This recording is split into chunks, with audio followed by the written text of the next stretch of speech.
The stench hits you first. As you step through the time portal into a typical Roman street, your modern senses are immediately assaulted by an odor so powerful it makes your eyes water. Human waste flows in open sewers beside your feet. Rotting. Garbage piles up at street corners. The acrid smoke of thousands of oil lamps fills the air. And that's just your first breath in the mighty Roman Empire. You've seen the Hollywood version. Gleaming marble, philosophical debates, and noble senators in pristine togas. The reality? You've just entered one of history's most brutally efficient civilizations, one that would likely kill you before sunset. Not because you'd be thrown to the lions or forced into gladiatorial combat, but because almost every aspect of daily Roman life was, by our modern standards, a death trap waiting to happen. The average Roman lived just 25 years. Disease was rampant, violence was commonplace, and the basic amenities you take for granted, clean water, refrigeration, modern medicine, human rights, don't exist here. Your immune system, pampered by 21st century hygiene, would be overwhelmed in hours. Your modern sensibilities would be shocked by the casual cruelty. Your ignorance of Roman social customs would mark you as either insane or a barbarian. Welcome to Rome, where your life expectancy has just dropped dramatically. This is not a tourist destination. This is survival, and the odds are not in your favor. Let's talk about that water you're about to drink. The Romans were famous for their aqueducts, bringing water from miles away into the heart of their cities. Engineering marvels, certainly. But what flows through those lead pipes is teeming with bacteria unknown to your body. Dysentery, typhoid, and cholera are everyday realities. Those magnificent public baths you've heard about, communal pools of human filth where skin infections spread like wildfire. And yet, ironically, Romans were obsessed with cleanliness. Without soap, they'd scrape oil and dirt from their bodies using curved metal tools called strigils. The wealthy might use crushed beans, pumice stones, or even mouse brains mixed with bear fat as cleaning products. Your modern concept of hygiene would be both insufficient and excessive simultaneously. You're hungry now. The street food looks tempting. Romans rarely cooked at home, preferring to buy from the countless food stalls lining every street. But that simmering pot has been sitting in the sun all day. There's no food safety regulation, no health inspectors.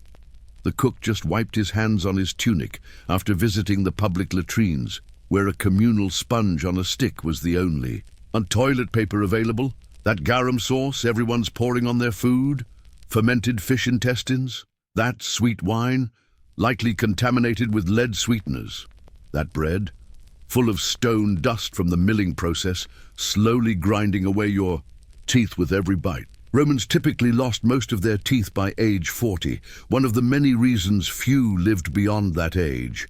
Speaking of food, hope you brought your own eating utensils. Romans ate with their hands, or at best, a spoon. Forks won't be invented for another 1,000 years. Table manners, those vary by class and region. Make a mistake, and you've just identified yourself as an outsider. In Rome, that's never a good thing to be. The clothing is another shock. Your synthetic fabrics don't exist. In summer, the heat is oppressive, and your wool or linen tunic sticks to your sweat-soaked body.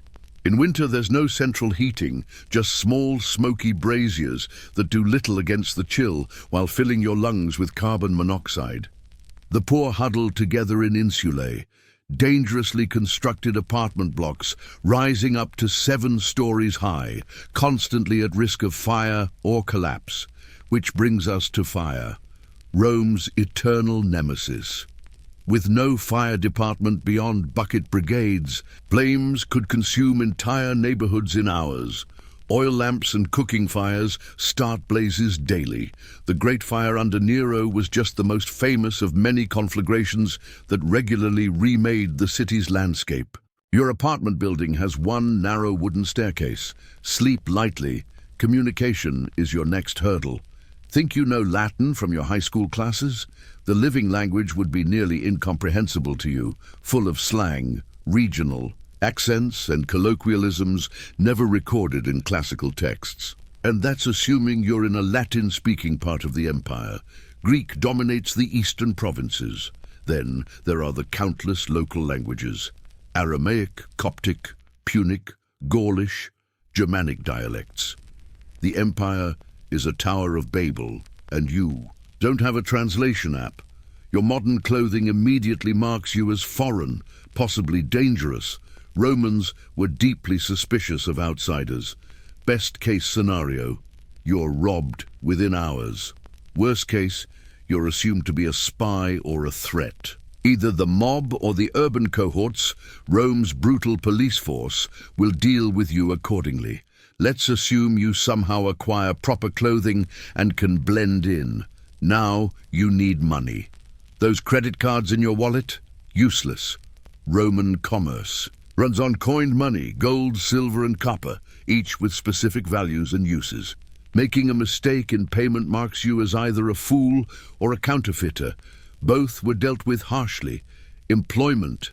What skills do you have that translate to the ancient world?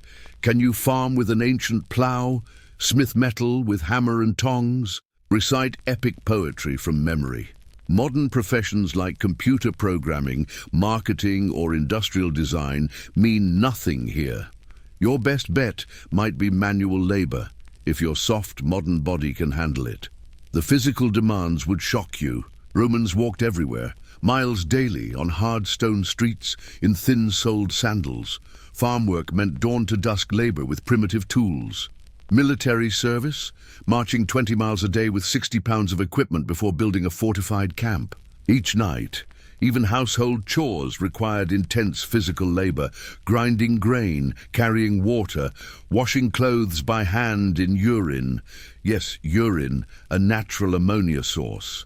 Medicine is where your time traveler's luck really runs out. Feeling ill? Roman doctors might bleed you, purge you with violent laxatives, or prescribe remedies containing animal dung or toxic metals. Surgery was performed without anesthesia or antibiotics. A simple cut could kill you through infection. That headache might be lead poisoning from the water pipes and food additives. That cough could be tuberculosis, instantly marking you for death in a world without antibiotics. Childbirth killed 1 in 4 women. Half of all children died before age 10. Every family lived intimately with death in ways the modern world has forgotten. There are no vaccines, no emergency rooms, no ambulances. A broken leg might leave you permanently disabled if it doesn't kill you through infection or immobility. The noise would be another constant assault. Cities never slept. With no noise pollution laws, metalworkers hammered from dawn until dusk. Animals, chickens, goats, dogs, lived among the human population. Street vendors shouted their wares. Religious processions with drums and horns could pass at any hour. Arguments and fights erupted constantly. The poor slept in shifts, sharing beds in crowded apartments where privacy was non-existent. Which brings us to another basic human need: sleep. Your comfortable memory foam mattress. Replace it with a straw pallet, possibly infested with fleas, lice and bedbugs. Romans typically slept in short bursts rather than our modern 8-hour block. They rose with the sun and napped during the hottest part of the day. Your circadian rhythm, accustomed to electric lights and regular schedules, would be completely disrupted. Violence was omnipresent, not just the famous gladiatorial games, but everyday brutality that would shock modern sensibilities. Corporal punishment was the norm for slaves, a third of the urban population. Children were beaten routinely as discipline. Criminals were publicly tortured and executed as both punishment and entertainment. Blood sports weren't confined to the arena. They were a fundamental expression of Roman values that prized power and dominance. Speaking of slaves, Roman slavery was not based on race, but on conquest and debt. Anyone could become a slave through War, kidnapping, or financial necessity. Slaves had no legal rights. They could be beaten, sexually abused, or killed with impunity by their owners. Some slaves lived in relative comfort as teachers or household managers. Others were worked to death in mines and quarries. None had freedom or security. Even if you were free, Roman society operated on a patronage system that modern individualists would find suffocating. Everyone needed a patron, a social superior who provided protection and opportunity in exchange for service and loyalty. Without a patron, you had no social safety net, no career prospects, no security. But finding one meant submitting to a hierarchical relationship where independence was neither valued nor permitted. The concept of equality didn't exist. Women had limited legal rights and virtually no political voice. The poor were at the mercy of the rich. Justice was for those who could afford it. Democracy? Rome had technically been a republic, but by the imperial period, political power was concentrated in the emperor and a small aristocratic class. Your modern notions of individual rights would be not just foreign, but dangerous in a society where conformity and hierarchy were essential survival mechanisms. Religion permeated every aspect of life, but not in ways modern religious people would recognize. Roman religion was transactional, offering sacrifices to gods in exchange for favors. It was also polytheistic and syncretistic, absorbing deities from conquered territories. Christians were viewed with suspicion for their exclusivity and refusal to participate in civic religious ceremonies. Depending on which emperor ruled during your visit, expressing the wrong religious views could mean execution. Entertainment would seem shockingly brutal. The famous Colosseum hosted not just gladiatorial combats, but mass executions and animal hunts, where thousands of exotic creatures were slaughtered for public amusement. Theater performances often ended with the actual execution of condemned criminals playing doomed characters. Chariot racing regularly resulted in fatal crashes, all to the roaring approval of fans whose team loyalties sometimes erupted into deadly riots. Even the famous Roman baths, often portrayed as sophisticated social clubs, would traumatize modern visitors. Yes, they were architectural marvels with heating systems millennia ahead of their time. But they were also places where social hierarchies were rigidly enforced, where the wrong gesture or word could create lasting enemies. The water, changed rarely if ever, was a breeding ground for disease. The massage oils could contain toxic ingredients. The steam rooms could scald or suffocate the unwary. The sexual mores would be equally alien. Romans had no concept of sexual orientation as an identity. Sexual behavior was judged instead by who played the dominant role. Adult men could have sex with males or females of lower status, typically slaves, prostitutes, or the very young, without social stigma, as long as they took the active role. Being penetrated was considered shameful for adult male citizens. Women's sexuality was tightly controlled, with severe penalties for adultery, though mostly for women, rarely for men. Consent, as we understand it, barely existed as a concept. Roman marriage was primarily a financial and reproductive arrangement, not a romantic one. Upper-class marriages were political alliances between families. Women could be betrothed as young as 12. Divorce was common among the elite, but could leave women destitute without family support. Love matches existed, but they weren't the cultural ideal they are today. Privacy, another modern expectation, was nearly non-existent. Those public toilets? Long marble benches with holes where dozens of people defecated together while continuing business conversations. Bathing was communal. Homes of the non-wealthy had few, if any, interior walls. Sexual activity often occurred in shared sleeping spaces. The concept of a private life separate from public identity barely existed. Banking and finance operated with none of the protections modern consumers take for granted. No deposit insurance, no fraud protection, no transparent interest rates. Debt could lead to slavery for you or your children. Investment usually meant partnering in trading ventures where ships frequently sank. Caravans were attacked by bandits, and contracts could be unenforceable in foreign territories. One bad business decision could destroy a family for generations. Then, there's the matter of your vulnerable modern psyche. Romans viewed the expression of pain, fear, or grief very differently than we do. Public displays of emotion were carefully ritualized. Mourning had prescribed limits and expressions. Stoicism, the philosophical practice of emotional self-control, was considered the mark of a worthy person. Your psychological needs for validation, self-expression, or emotional processing would be viewed as weakness. Time itself was experienced differently. No standardized clocks meant hours varied in length. With the seasons, days were divided into 12 hours of daylight and 12 of darkness, regardless of the actual duration of day and night. Appointments were approximate. Years were counted from the founding of Rome or the reign of the current emperor, making historical awareness entirely different from our numbered timeline. Your instinctive temporal orientation would be constantly disrupted. The political situation would be another deadly trap.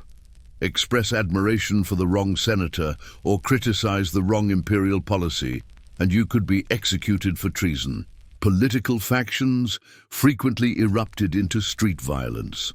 Emperors were assassinated regularly, often followed by purges of their supporters. The Praetorian Guard, theoretically the emperor's protectors, were kingmakers who sometimes auctioned the imperial throne to the highest bidder after killing the previous occupant. Even if you managed to navigate all these physical and social dangers, your psychological well-being would be under constant assault. The casual cruelty, the omnipresent human suffering, the complete absence of modern ethical frameworks regarding human rights, equality, or individual dignity, all would create severe cognitive dissonance for a modern visitor. Post-traumatic stress would be inevitable after witnessing the normal operations of Roman society. This is no academic exercise. The comforts and protections of modern life are a historical anomaly, a thin veneer over the brutal reality that characterized most of human existence. The average Roman would find our squeamishness about violence, our obsession with cleanliness, and our expectation of comfort to be signs of weakness. They would pity our soft bodies, our social awkwardness, and our ignorance of practical skills. They would likely conclude that we had been raised as pampered house slaves, not free citizens capable of self-governance, and perhaps they would be right. Modern civilization has freed us from many of the harsh realities that shaped Roman character. We've gained longevity, comfort, and ethical progress. But we've lost the daily confrontation with mortality that gave Roman life its particular intensity. We've forgotten how to live intimately with suffering in ways that neither deny pain nor surrender to it. Consider disease. The Romans had no germ theory, no microscopes, no understanding of what caused illness. Yet they built sewers, aqueducts, and public baths that, however flawed by modern standards, represented systematic attempts to promote public health. They practiced rudimentary quarantine during epidemics. They developed surgical techniques that wouldn't be improved upon for 1,000 years after Rome's fall. With vastly less knowledge than we possess, they confronted disease with pragmatic innovation, or consider their engineering achievements. Without computers, power tools, or fossil fuels, Romans created infrastructure that has lasted millennia. The Pantheon still stands, its unreinforced concrete dome unsurpassed until the modern era. Roman roads still form the backbone of European transportation networks. Their bridges, tunnels, and aqueducts were built by human and animal power alone, yet many remain functional today. Could you, with all your modern knowledge but limited to Roman technology, achieve anything comparable? The cognitive dissonance works both ways. If a Roman were transported to our time, they would be equally bewildered and imperiled. Our technology would seem magical, our social customs incomprehensible, our physical weakness shocking. But they might also recognize qualities we've lost: resilience, practical skill, comfort with mortality, and direct connection to the physical world. This isn't to romanticize Roman life. It was, by our standards, nasty, brutish, and short. Slavery was fundamental to their economy. Women and the poor had few rights. Violence was entertainment. But understanding the vast gulf between their world and ours illuminates both. We see more clearly what we've gained through technological and social progress. We also glimpse what we've lost or forgotten along the way. The food, for instance. Roman cuisine would simultaneously disgust and intrigue the modern palate. Their favorite condiment, garum, was fermented fish sauce that reeked to high heaven but added umami flavor to dishes. They had no sugar as we know it, using honey as their primary sweetener. Pepper was worth its weight in gold, shipped at great expense from India. Common vegetables like tomatoes, potatoes, and corn didn't exist in their diet, having not yet arrived from the Americas. Yet within these limitations, Roman elites developed a sophisticated culinary tradition. The cookbook of Apicius contains complex recipes for everything from flamingo tongue to stuffed dormice. The poor ate more simply: bread, porridge, vegetables, and occasional meat, with fish sauce for flavor. Wine was universal, though always mixed with water, as drinking it straight was considered barbaric. Could you navigate this culinary landscape? Would you recognize safe foods? Could you stomach garum or dormice? Would your pampered modern digestive system handle the bacterial load? Probably not without weeks of adjustment, if you survived that long. Transportation presents another survival challenge. Romans traveled extensively throughout their empire, but not in anything resembling comfort or safety. Roads, though remarkably engineered, were jarring to travel on. Carriages had no suspension systems. Sea travel was efficient but perilous. Ships sank regularly, and pirates were a constant threat. The wealthy traveled with armed guards. The poor walked or joined caravans for safety.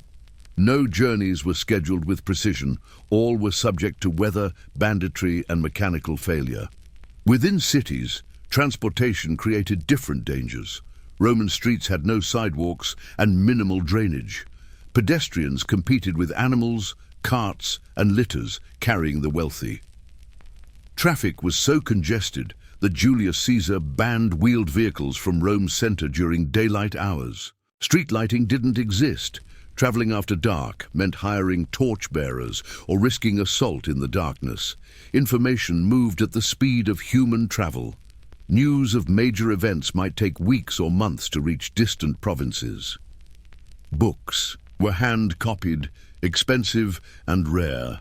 Most information spread orally, changing with each retelling. Truth and rumor were often indistinguishable. Your modern expectation of instant verified information would be impossible to satisfy. Consider how this information environment would affect your decision-making.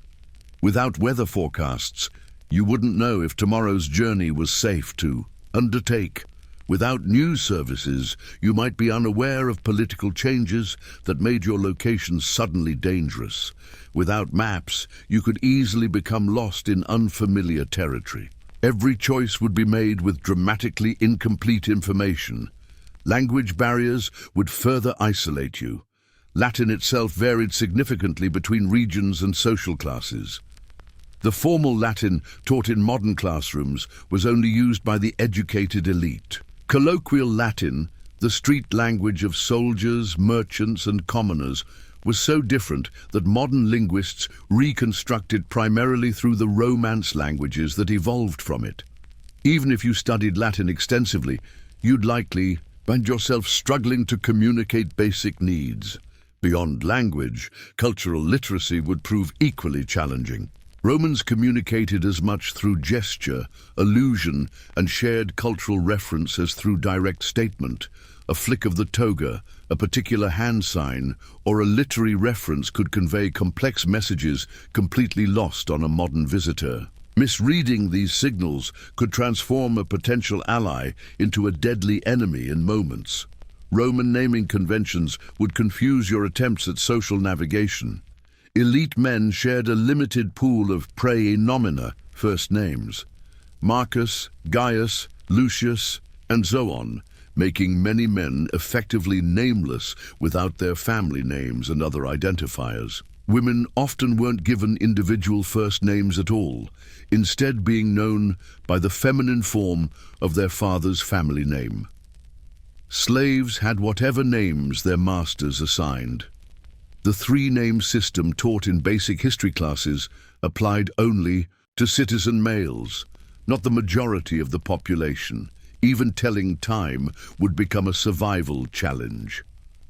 Romans divided daylight into 12 hours, regardless of season, meaning a summer hour was significantly longer than a winter one. They announced the hours inconsistently by water clock, sundial, or public crier. Appointments were made for early morning, midday, or afternoon rather than specific times. Missing an important meeting because you couldn't properly interpret. Roman timekeeping could have serious consequences. The legal system would be another potential death trap. Roman law was sophisticated but alien to modern concepts of justice. Trials were often political performances rather than impartial proceedings. Torture was a routine investigative technique. Criminal penalties included exile, forced labor in mines, or execution by methods designed to maximize suffering. Civil disputes could result in debt slavery. Without powerful patrons to protect you, any legal entanglement could prove fatal. Social mobility existed, but followed unfamiliar patterns. Freed slaves could amass wealth and influence, but carried social stigma for generations. Military service offered advancement opportunities for citizens, but required 25 years of brutal conditions.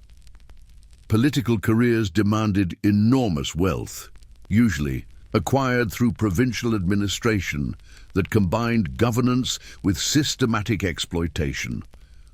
The self-made man existed in Roman society, but typically built his fortune on connections, conquest, or corruption, rather than merit alone. Even something as basic as human waste disposal would endanger you. Those famous Roman sewers? They primarily served public buildings and the homes of the extremely wealthy. Most Romans used chamber pots, emptied into cesspits, or simply thrown into the streets. Public latrines drained imperfectly, breeding disease. And vermin. The perfumed gardens mentioned in Roman poetry weren't using floral scents. They were masking the omnipresent odor of human waste with burned incense and oils. Waste created secondary hazards beyond disease. Roman streets were notorious for their filth. Crossing a road often meant stepping on improvised stepping stones to avoid the worst of the muck. Flash floods could turn streets into rivers of sewage. The continuous decomposition produced methane, gas that occasionally caused explosions or asphyxiated those in confined spaces. Your modern sensibilities about hygiene would provide little protection against these omnipresent dangers. Water quality varied dramatically by source and season. Public fountains supplied by aqueducts provided relatively clean water by ancient standards, but were still contaminated by the lead pipes that modern analysis has shown significantly elevated lead levels in Roman skeletal remains. Wells and cisterns were often polluted by nearby cesspits. Rivers like the Tiber were effectively open sewers. The wealthy drank wine almost exclusively, knowing water was dangerous. The poor risked illness with every drink. Diet created additional health risks. Roman food preservation relied on drying, smoking, salting, and fermentation, all methods that worked imperfectly. Food poisoning was common.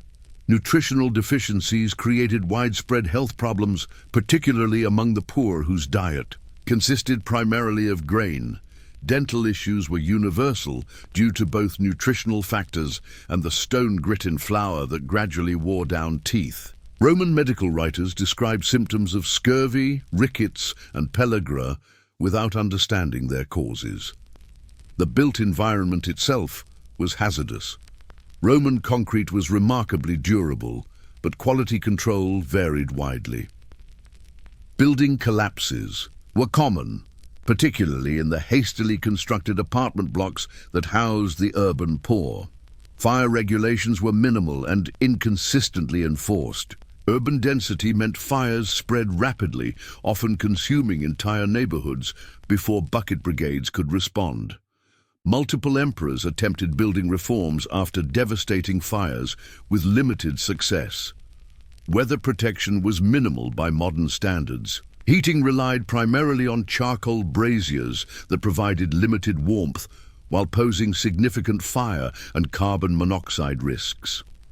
Cooling in summer was achieved through architectural features like courtyards and fountains, but these were luxuries of the wealthy. The poor sweltered in summer and froze in winter, with clothing providing the primary defense against the elements. Weather-related deaths were common, but so normalized they rarely warranted specific mention in historical sources. Child-rearing practices would horrify modern parents. Infant mortality was so high that emotional attachment to newborns was culturally discouraged. Unwanted infants were routinely abandoned to die of exposure or be collected by strangers for slavery or prostitution, a practice called exposure that was neither illegal nor particularly stigmatized. Children were economic assets, expected to contribute labor from an early age. Physical discipline was universal and often severe. Education, when available, relied heavily on memorization enforced by corporal punishment. Education itself was primarily available to the wealthy and focused on skills with immediate practical application. Boys learned rhetoric for legal and political careers. Girls learned household management. Practical trades were taught through apprenticeship, often beginning before puberty. The abstract, theoretical education valued in modern society existed only for a tiny philosophical elite. Your likely inability to perform practical manual tasks would mark you as either disabled or aristocratic, with very different consequences. Medical care combined practical anatomical knowledge with dangerous superstition. Roman surgeons could set bones, suture wounds, and even perform cataracts operations with some success. But without antibiotics, germ theory, or anesthesia, even minor procedures carried extreme risk. Many treatments involved toxic substances like lead and mercury.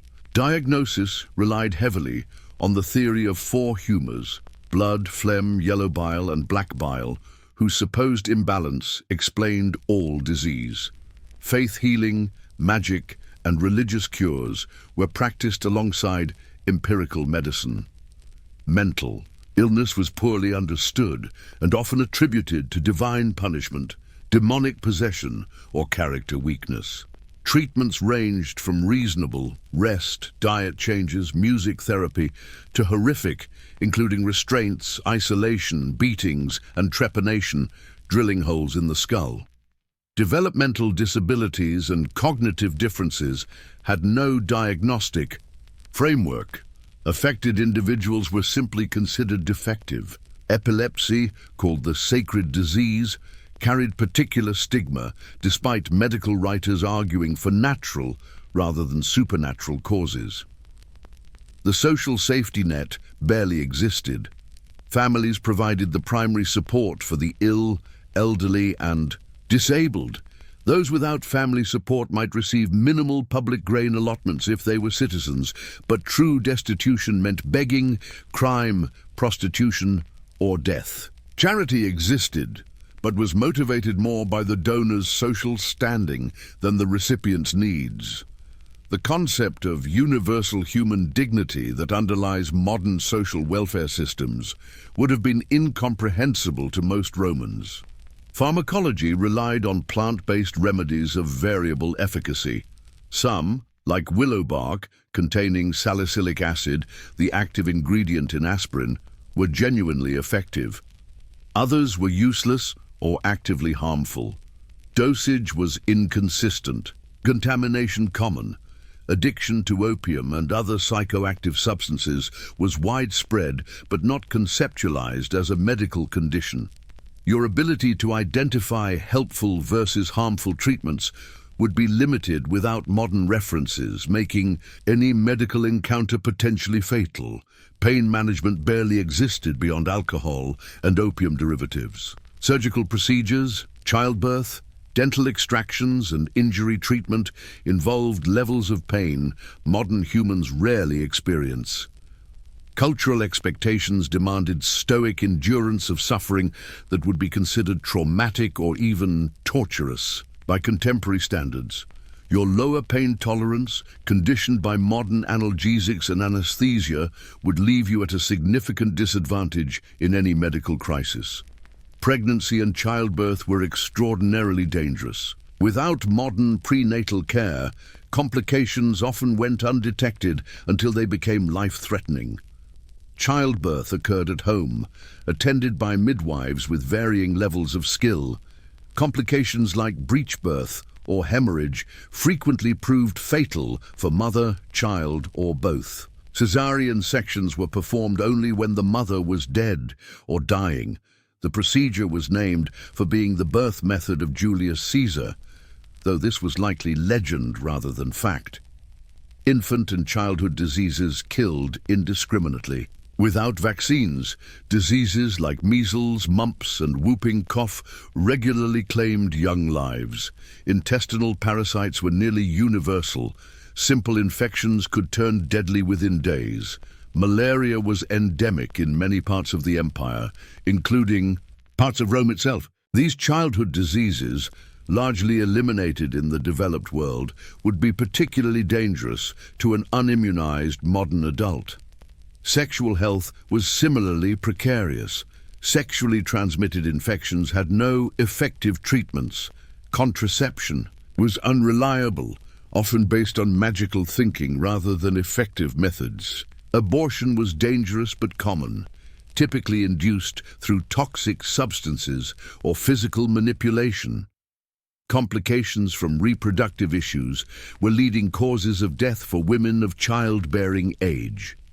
Your modern expectations of sexual health and reproductive control would be impossible to maintain. Nutrition would be another challenge. The Roman diet varied dramatically by class, region, and season. The poor subsisted primarily on grain, prepared as bread or porridge, supplemented by legumes, seasonal vegetables, and occasionally fish or meat. The wealthy ate more varied diets, including exotic imported foods. Vitamin deficiencies were common, particularly in winter when fresh produce was scarce. Your body, accustomed to year-round nutritional abundance, would struggle to adapt to seasonal scarcity and unfamiliar food preservation methods. The psychological impact of constant mortality cannot be overstated. Death was omnipresent in Roman society. Public executions, funeral processions, memorial practices, and death masks kept mortality continuously visible. The average Roman had seen more dead bodies by adolescence than most modern Westerners see in a lifetime. This familiarity bred a different relationship with death, less fearful, but perhaps more callous. Your likely emotional response to this: constant mortality would mark you as unusual at best, unstable at worst. Your hands would betray you immediately. Roman society was physically demanding for all but the wealthiest, who represented a tiny fraction of the population. Calluses, scars, and muscular development from constant manual labor were the norm. Your soft hands would immediately identify you as someone who doesn't engage in normal work, either extremely privileged or physically incapable. Neither perception would serve you well in most Roman contexts. Clothing and personal appearance carried complex social signals. Togas weren't everyday wear, but formal political garments for male citizens only.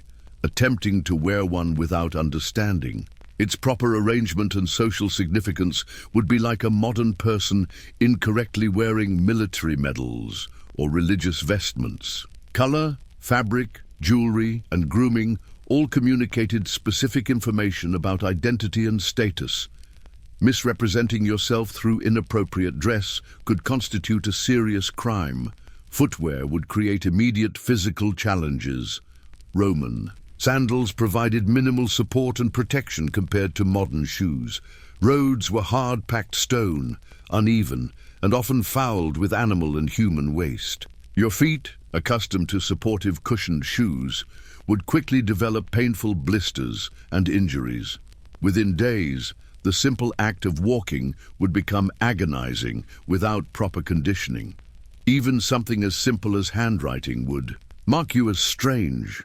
Romans wrote in scriptio continua, continuous text without spaces between words or punctuation. Their alphabet, while recognizable, used forms and abbreviations unfamiliar to modern readers. Writing materials were cumbersome.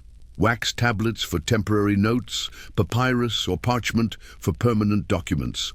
Your likely inability to read or write in Roman style would severely limit your communication options. Money management would prove equally challenging. Roman currency was based on precious metals with intrinsic value, but also faced inflation, debasement, and counterfeiting issues throughout imperial history. Different transactions required different denominations, from gold aurae to tiny bronze quadrans. Foreigners were routinely cheated through currency exchange. Without deep familiarity with Roman coins and their relative values, every transaction would risk financial disaster. Digital withdrawal would add another layer of psychological stress. Your brain, accustomed to constant information, entertainment, and connection through electronic devices, would experience something akin to withdrawal symptoms in their absence. The relative sensory deprivation of a world without digital stimulation would leave you feeling isolated and anxious in ways that would be difficult to articulate to contemporary Romans. Finding employment without documented identity would be nearly impossible. Romans were intensely concerned with legal status: citizen, non-citizen, freed person, or slave. These categories determined everything from tax obligations to legal protections. Without proof of status or citizenship, you would be presumed to be of the lowest possible category. Certain professions were restricted by status and gender. Your modern skills would likely translate poorly to available occupations, leaving manual labor or servitude as your primary options. Environmental hazards were poorly understood but omnipresent. Lead poisoning affected many urban dwellers through water pipes and food preparation vessels. Occupational diseases killed miners, metal workers, and others exposed to toxic substances. Urban air pollution from cooking fires, workshops, and funeral pyres created respiratory problems. These environmental hazards accumulated over time, contributing to the shortened lifespans and chronic health issues that plagued Roman society. The sensory experience of Roman life would overwhelm you. Beyond the smells and noises already mentioned, the visual environment was dramatically different. Before electric lighting, darkness was profound. Nighttime was navigated by touch as much as sight. Colors were more muted, primarily earth tones derived from natural dyes. The visual brightness and constant artificial lighting of modern life have fundamentally altered our sensory baselines in ways that would make adaptation difficult. Social gatherings would be minefields of potential offense. Romans conducted business, politics, and socializing through elaborate ritual behaviors with strict expectations. Dining posture, speaking order, gift exchange, all followed rules that varied by region and social class. Religious observances were integrated into daily activities in ways modern secular society has largely abandoned. Your inevitable mistakes would mark you as either a foreigner or someone deliberately violating social norms. Neither perception would enhance your survival chances. All these challenges, physical, psychological, social, would compound each other. Your immune system, compromised by unfamiliar pathogens, would weaken your ability to handle physical labor. Your social isolation would limit access to information needed for basic safety. Your psychological distress would impair decision-making. Each vulnerability would amplify the others, creating a cascade of disadvantages in an already hostile environment. And yet, some aspects of Roman life might surprise you with their sophistication or familiarity. Urban planning included public spaces, markets, and entertainment venues that fostered community in ways some modern cities have forgotten. Family structures, while patriarchal, created multi-generational support systems. Religious festivals provided regular communal celebrations that unified diverse populations. For all its brutality, Roman civilization created enduring social institutions that still influence our world. This is the paradox of Rome, simultaneously more advanced and more primitive than popular imagination suggests. Their engineering and administrative achievements were remarkable. Their social organization supported an empire spanning 3 continents, yet daily life was harsh, brutal, and precarious by modern standards. Understanding this contradiction is key to understanding why you wouldn't survive a day in their world. Your modern body, mind, and social conditioning are products of centuries of progress that Romans helped initiate but could never have imagined. The luxuries you take for granted, antibiotics, refrigeration, human rights, were inconceivable in their worldview. Your expectation of safety, comfort, and individual dignity would be not just unfulfilled, but actively dangerous in a society built on fundamentally different premises. This isn't merely historical tourism or thought experiment. Understanding the vast gulf between Roman reality and our modern world illuminates both. We see more clearly how dramatically human experience can vary across time. We recognize which aspects of our lives are universal human constants and which are historical anomalies. We gain perspective on our own society's strengths, weaknesses, and potential trajectories. The Romans themselves were acutely aware of historical change. They looked back to what they considered their golden age with nostalgia, lamenting perceived moral decline. They studied Greek civilization as we study theirs. They were simultaneously proud of their achievements and anxious about their future. A tension familiar to any civilization aware of its own history. This historical consciousness shaped their understanding of their place in the world. Romans saw themselves as inheritors of a divine mandate to rule, manifest in their military success and territorial expansion. This conviction allowed them to absorb tremendous setbacks without losing their fundamental belief in Roman exceptionalism. Defeats were temporary, Roman dominance was destiny. This cultural resilience helps explain how their empire endured for centuries, despite internal conflicts and external threats that would have destroyed less confident civilizations. Your modern perspective, shaped by knowledge of Rome's eventual fall, would give you an ironic awareness they lacked. You would see the seeds of decline already present in their greatest triumphs. The conquest that brought slaves and wealth also undermined traditional agricultural society. The roads that unified the empire also accelerated the spread of disease and facilitated invasion routes. The multicultural tolerance that incorporated diverse peoples also diluted the core cultural identity that had forged Roman power.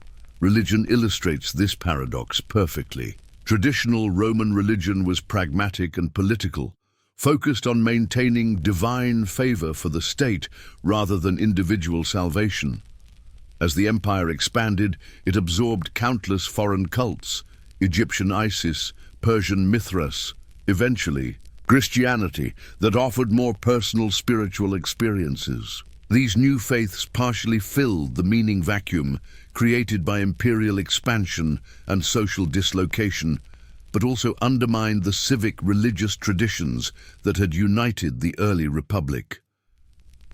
Romans were remarkably adaptable, continuously reinventing their society over centuries. The Republic became the Principate under Augustus, preserving republican forms while establishing imperial substance. The crisis of the 3rd century led to the Dominate under Diocletian and Constantine, transforming the pretense of republican continuity into naked autocracy. The Western Empire's fall led to Byzantine preservation of Roman traditions in radically altered form in the East. This adaptability was both strength and weakness, allowing survival through transformation, but gradually diluting the core identity that made Rome distinctive. This capacity for reinvention extended to their treatment of conquered peoples. Unlike many empires that imposed uniformity, Romans offered paths to citizenship and participation in imperial benefits. Provincial elites could rise to the highest offices. Emperors eventually came from Spain, Africa, Syria. This inclusion created stakeholders in Roman success throughout the empire. Your modern nationality, whatever it might be, would not necessarily exclude you from Roman society if you could demonstrate value and adapt to their expectations. Their concept of citizenship evolved from a jealously guarded privilege to a broadly granted status. The Social War, 91-88 BCE, extended citizenship to most free inhabitants of Italy. Emperor Caracalla's edict of 212 CE granted citizenship to nearly all free men within imperial borders. This expansion both strengthened and weakened Rome, increasing tax revenues and military recruitment while diluting the special status that had motivated earlier citizens. Your understanding of citizenship as a birthright rather than earned privilege would be alien to traditional Roman thinking, but increasingly aligned with late imperial practice. The military that secured this vast territory was simultaneously a masterpiece of organizational effectiveness and a potential threat to the state it protected. Roman legions combined rigorous training, strategic flexibility, and engineering proficiency to defeat numerically superior forces for centuries. But the same armies could make or break emperors, starting civil wars that devastated the provinces they were meant to protect. Your modern concepts of civilian control of military forces would find few parallels in Roman practice, where successful generals frequently translated battlefield victories into political power. Economic life, similarly, combined sophistication and fragility. Romans created a trade network spanning 3 continents, with specialized production regions exporting goods across thousands of miles. Banking systems facilitated commerce through letters of credit and investment partnerships. Yet this complexity created vulnerabilities. Piracy, provincial rebellion, or currency debasement could trigger empire-wide ripple effects. Without modern economic theory to understand these systemic risks, Roman authorities often addressed symptoms rather than causes, treating economic crises as moral failures rather than structural problems. Technological innovation presents another paradox. Romans excelled at practical engineering: roads, bridges, aqueducts, concrete, hydraulic mining. They adopted and improved technologies from conquered territories. Yet they failed to develop labor-saving machinery that might have reduced dependence on slave labor and increased productivity. Devices like the water wheel and the aeolipile, a primitive steam engine, remained curiosities rather than transformative innovations. Your knowledge of how technology drives social change would find little resonance in a culture that saw stability, not progress, as the highest social virtue. Environmental impact followed this pattern of impressive achievement with unrecognized consequences. Romans transformed landscapes through agriculture, mining, and urbanization on unprecedented scales. They deforested vast regions for shipbuilding and fuel. They unintentionally spread invasive species throughout their territories. Some regional environmental degradation contributed to local economic decline, particularly in overexploited mining, regions or areas where intense agriculture led to soil erosion. Your environmental awareness would be largely incomprehensible to Romans, who saw nature primarily as a resource to be dominated rather than a system to be maintained. Class and social hierarchy permeated every aspect of Roman life. The distinction between honestiores, more honored people, and humiliores, more humble people, determined how laws were applied. Elite criminals facing exile, while common criminals suffered execution for the same offenses. The patron-client relationship created vertical social bonds across class lines, with both parties accepting distinctly unequal obligations as natural and proper. Your modern expectations of legal equality and aversion to acknowledged hierarchy would mark you as either foolishly idealistic or dangerously subversive. Gender roles were similarly rigid, yet complex. Women had more legal rights than in many ancient societies. They could own property, run businesses, and influence politics through male relatives. But they remained under male authority in principle, if not always in practice. Female worth was measured primarily through marriage and reproduction. Elite women exercised significant informal power while theoretically remaining subordinate. The double standard regarding sexual behavior was enshrined in law and custom. Your contemporary gender expectations would be considered unnatural by most Romans of either sex. Family structure reflected these hierarchical values. The paterfamilias, male head of household, theoretically held power of life and death over family members, though this extreme authority was rarely exercised in the imperial period. Multi-generational households were common, with adult children, remaining under paternal authority until their father's death. Adoption was strategic, often involving adult men adopted to secure inheritance and continue family lines. Emotional bonds existed, but were secondary to family obligation and continuity. Your individualistic conception of family as primarily emotional rather than economic and social would seem selfish and short-sighted to Roman sensibilities. Which brings us to perhaps the most profound difference between Roman and modern mentality, the concept of the individual. Modern Western culture centers individual identity, rights, and fulfillment. Roman culture prioritized collective identity, family, class, city, empire. Virtue meant fulfilling one's social role excellently, not developing unique personal qualities. Philosophy offered paths to individual tranquility, but within the context of accepting social obligations. The modern emphasis on finding yourself or personal growth would seem self-indulgent in a culture where identity was largely determined by birth and proper behavior meant conforming to role expectations. This collective orientation fostered remarkable social cohesion and cultural continuity. Romans maintained core institutional and cultural practices for centuries, despite enormous territorial expansion and integration of diverse populations. But it also limited innovation and adaptation in ways that eventually contributed to imperial decline. The tension between tradition and adaptation, between collective security and individual initiative, created both Rome's greatest strengths and its ultimate vulnerabilities. Your modern individualism would be a liability in navigating Roman society. Your instinct to assert personal rights, to question authority based on principle rather than pragmatism, to expect fair treatment regardless of social status, all would create dangerous friction in a world where knowing and accepting your place was essential to survival. Conversely, Your adaptability as an individual unmoored from rigid traditional expectations might prove advantageous in a society undergoing transformation, particularly in the later imperial period when traditional structures were weakening.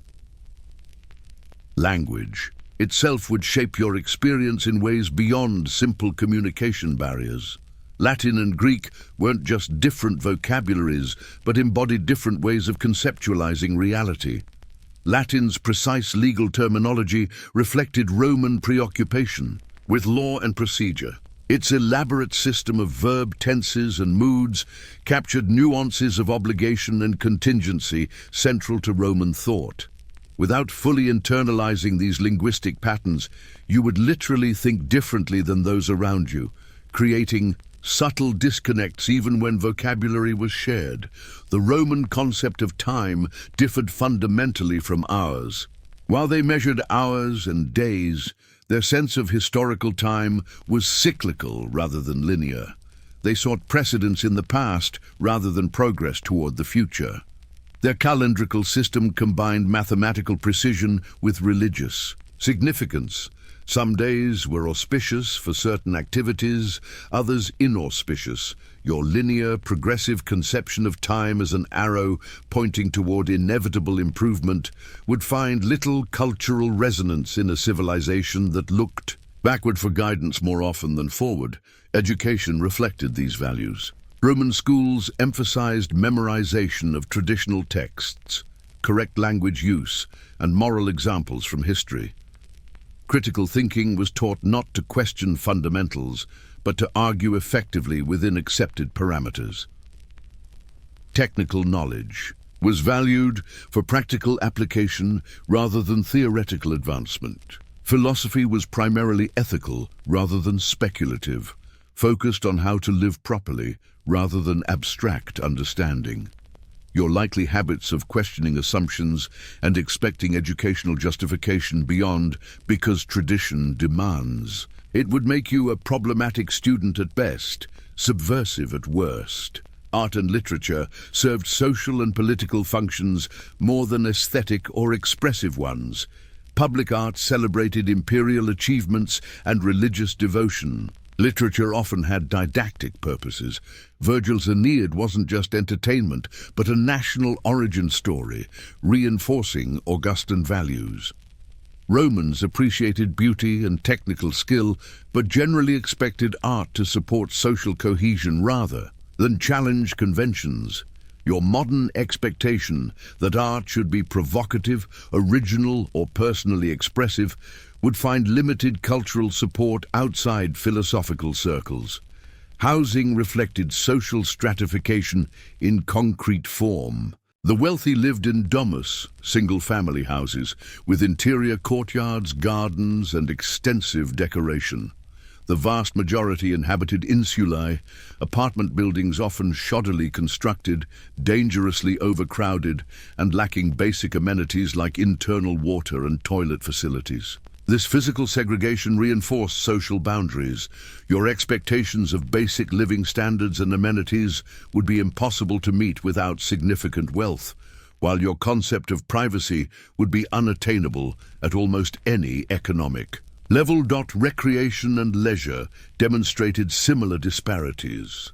The wealthy enjoyed private baths, libraries, gardens, and country estates. The masses had public baths, taverns, and spectacles, often provided by elite patrons, demonstrating their generosity while reinforcing their superior status. Participatory entertainment like board games and athletic contests existed alongside spectator events. Gambling was ubiquitous, despite periodic legal restrictions. Your modern distinctions between work and leisure time would blur in a society where even recreation often served social and political functions. Old age presented particular vulnerabilities. Without pensions or retirement systems, the elderly depended on family support or faced destitution. Some fortunate veterans received land grants, but most workers continued until physically incapable. Medical care for age-related conditions was minimal, Yet elder abuse carried strong social stigma, and senior family members commanded respect even when physically diminished. The disconnect between respect for elders in principle and their practical vulnerabilities created tension that resonates in modern debates about aging and social responsibility. Death and burial practices reflected both religious beliefs and social status. Proper burial was essential for spiritual transition, making funeral arrangements a primary concern. The wealthy built elaborate tombs along major roads, combining religious observance with self-promotion. Burial clubs allowed poorer citizens to ensure basic funerary rites. Cremation and inhumation both occurred, with fashions changing over time. Memorial practices included annual offerings at gravesites. Your modern discomfort with death and tendency to isolate it from daily life would seem unhealthy and potentially dangerous to Romans who integrated mortality into their cultural fabric. These fundamental differences in worldview, values, and practices explain why you, a modern person, would struggle to survive in Roman society. The gap isn't simply technological, but deeply cultural and psychological. Your instincts, expectations, and baseline assumptions would repeatedly lead you into conflict or danger. Your body, conditioned by modern medicine, nutrition, and physical demands, would falter under ancient conditions. Your mind, shaped by contemporary values and educational approaches, would process information and make decisions in ways markedly different from Roman norms. And yet, Romans were human, as you are human. Their needs for security, belonging, meaning, and esteem mirror your own. Their capacity for adaptation, innovation, and resilience, evident in their centuries of civilization building, reflects universal human qualities. The distance between their world and yours illuminates not just historical change, but the remarkable consistency of human nature expressed through wildly variable social forms. This perspective offers more than historical curiosity. It provides a mirror reflecting our own society's assumptions and blind spots. The Romans believed their civilization represented the pinnacle of human achievement, destined for effective eternity. Their confidence in their institutions, values, and gods seemed justified by centuries of success. Yet within those very triumphs lay the seeds of transformation and eventual collapse. Modern civilization, for all its technological marvels and humanitarian advances, may carry similar contradictions. Our unprecedented comfort and longevity exist alongside environmental degradation that threatens future generations. Our individualism fosters innovation while potentially undermining social cohesion. Our globalized economy creates abundance. Alongside vulnerability to systemic shocks, our technological achievements solve problems while creating new ones we struggle to anticipate. The Roman poet Horace wrote, "Times and manners change, we change with them." This recognition that all civilizations evolve and eventually transform beyond recognition might be the most valuable insight from our imagined time travel experiment. You wouldn't survive in Rome because you're a product of a fundamentally different historical moment with different technologies, values, and assumptions. Future humans might look back at our society with similar bewilderment, wondering how we navigated conditions they would find intolerable. This historical perspective doesn't diminish either Roman achievements or modern progress. Rather, it places, both within the continuum of human cultural evolution, remarkable chapters in an ongoing story. The Romans contributed crucial innovations in law, engineering, governance, and culture that continue to shape our world. Our modern society has extended human capabilities and reduced suffering in ways Romans could not imagine.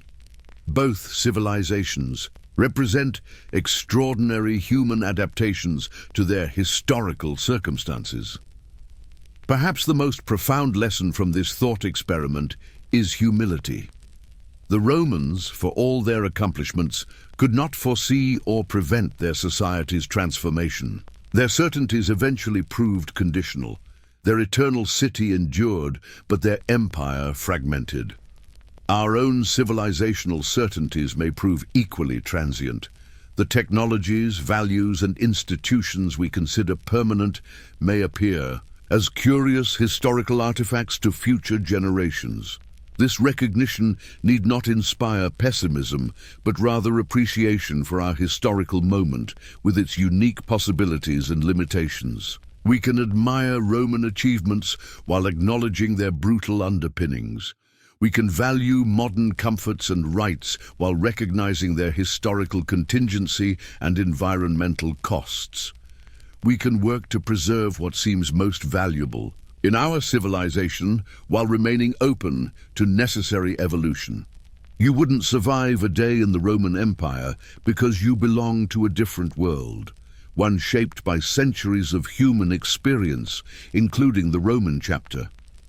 Their world, harsh and alien as it might seem to you, helped create yours through continuous cultural transmission, adaptation, and transformation.